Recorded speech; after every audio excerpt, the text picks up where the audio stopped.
My dear fellow Americans, we have a serious situation with security in the world.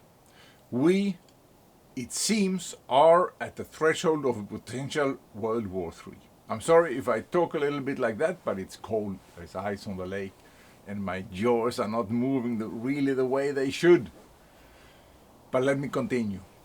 We have this war in Ukraine, we have the conflict in Gaza, we have the Houthis in Yemen, we have the potential Chinese attack on Taiwan, but we also have a situation in Venezuela. And we have the border situation, which the Republican Party is making a big fuss about, the MAGA branch of it. And, the thing is that there are a lot of refugees coming from Latin America.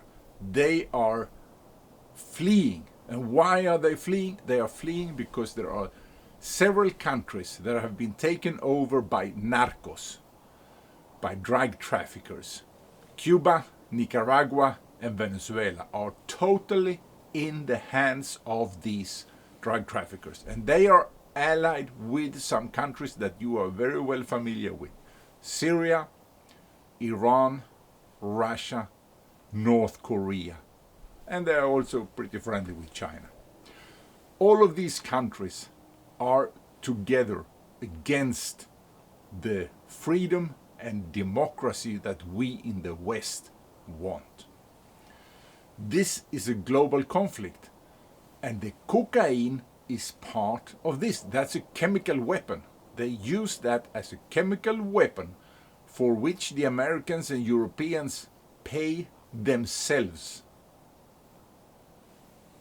This I'm sure you've heard before, but I was told directly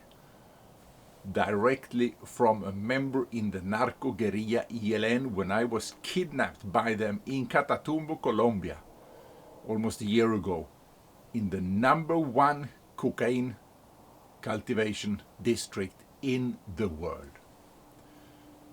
I went in there to shoot a video and do a little investigation of a reportage on Swedish TV that claimed that it was the Mexican cartels who controlled that area. That's a lie. That's what I found out. That is a lie. Those who are controlling it are the Marxist guerrilla, ELN, together with FARC and EPL, other guerrillas. And they in turn are cooperating with the narco regime in Venezuela, who in reality are stooges of Cuba and Russia, and who are intimately connected to Syria, also by persons, directly family relations between Caracas and Damascus. And they have Hezbollah terrorists in Venezuela training. This ELN guerrilla and the Hezbollah guerrilla are training together. They are learning from each other.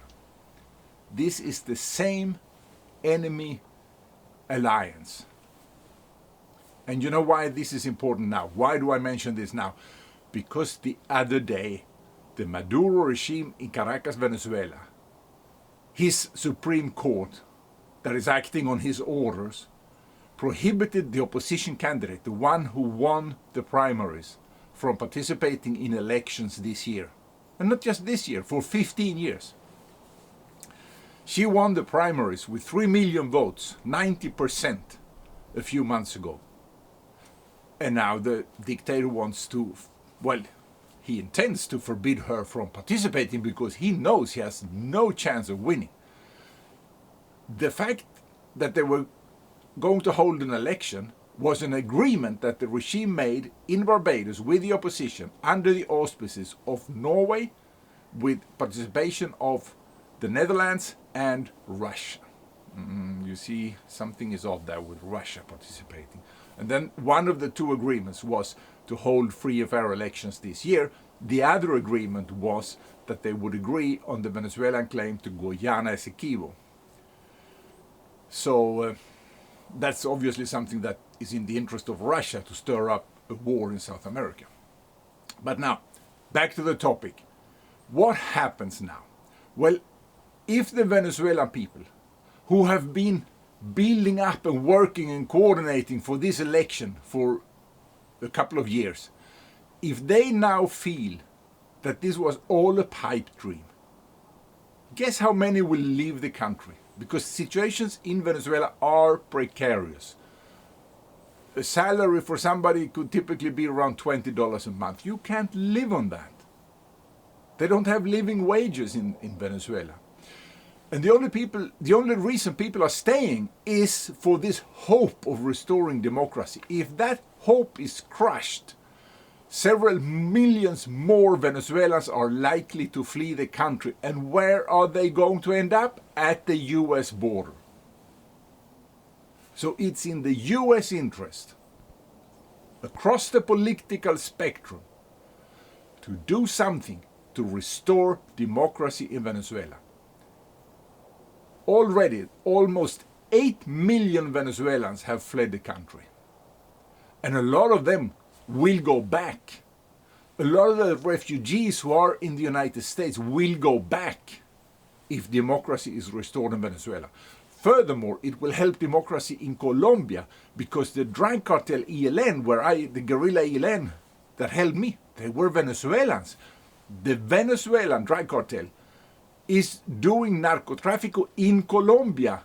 And the president of Colombia was elected with campaign contributions from the drug cartel in Venezuela, which is allied with Cuba and Russia, as I said. So this is a serious matter. The cocaine is not something that only deals with personal health and well-being. That is a national security matter. So in order to be well positioned in front of this potential conflagration called World War III, it is important to clean up the backyard. Clean up Venezuela. It's most important. Cuba would also be good to get rid of that evil dictatorship, and Nicaragua, but there are limits. But right now,